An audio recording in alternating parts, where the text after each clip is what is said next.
Welcome to Men of the West, where we stand in awe of the timeless forces that forged our civilization. In this episode, we embark on a bold new series, Men of the West. Legends and myths, a journey into the ancient fires of myth and legend, where we summon the epic tales of heroes, gods, and immortal deeds that carved the soul of Western civilization.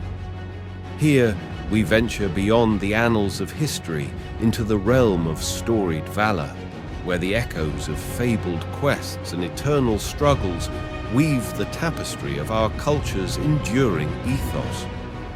With reverence, we tread these shadowed sagas, drawing from their wisdom and wonder to ignite our spirits and guide our path into the future with unyielding resolve. Today, we summon the mighty Beowulf, a hero whose name thunders through the ages. I stand before the legend of Beowulf, a saga etched in the heart of Anglo-Saxon England, woven into verse between the 8th and 11th centuries by an unknown bard whose words still burn with primal power. This epic, one of the oldest surviving tales in the English tongue, is no mere story. It is the cornerstone of Western heroism, a blazing testament to courage, loyalty, and the unyielding fight against darkness. Beowulf's deeds forged the ideals of valor and sacrifice, shaping the ethos of a civilization that reveres those who stand tall against impossible odds.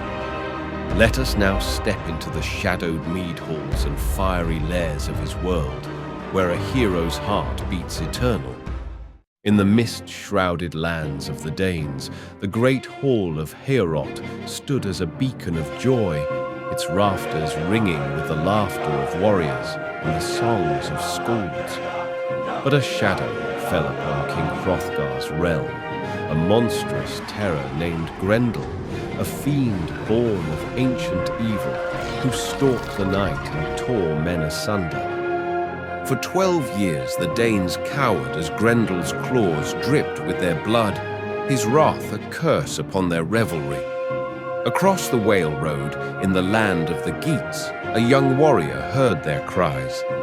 Beowulf, strong of arm and fierce of spirit, vowed to face the beast.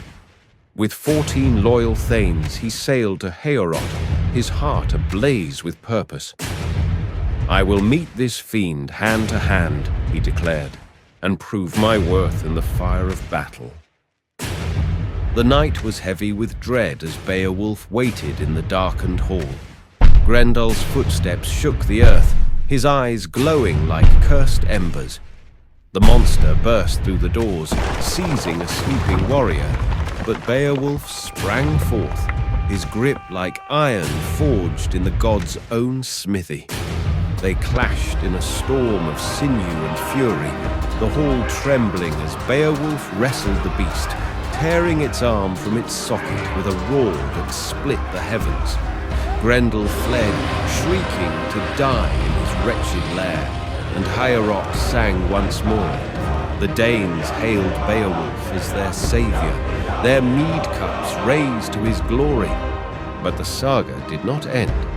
From the depths of a haunted mere, Grendel's mother, a she-demon fierce and vengeful, rose to claim her son's honor. She struck in the night, dragging away Hrothgar's dearest advisor.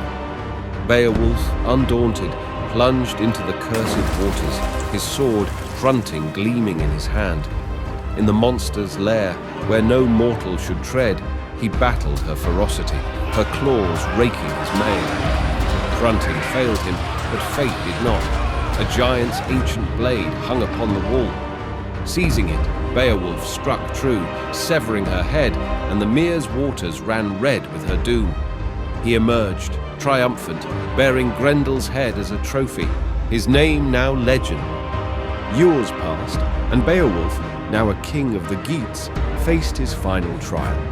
A dragon, roused by a thief's greed, unleashed its fiery wrath upon his people. Old but unbroken, Beowulf donned his armor once more, his heart still fierce.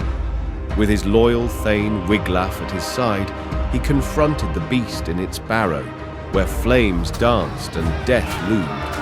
His sword bit deep, but the dragon's fangs pierced his flesh, poison coursing through his veins.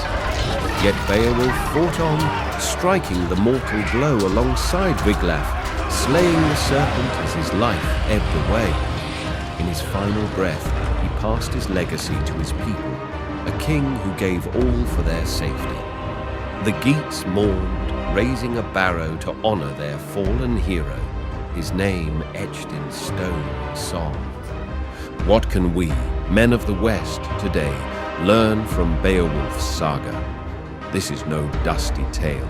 It is a call to arms for our souls. Beowulf teaches us to face the monsters of our time, whether they be fear, doubt, or the chaos that threatens our communities.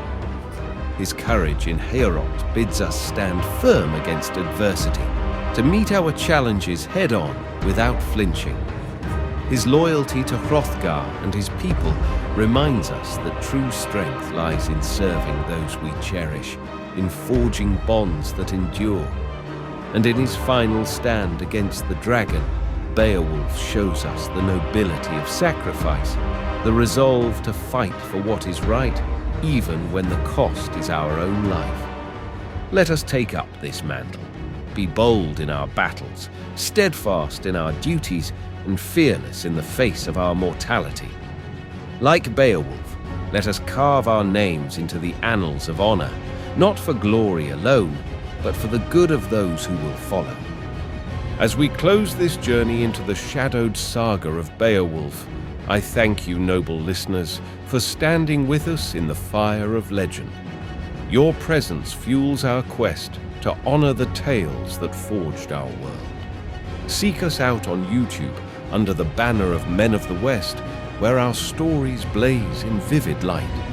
And I call upon you, brothers of the West, to share this podcast with your kin, to spread the fire of these timeless truths.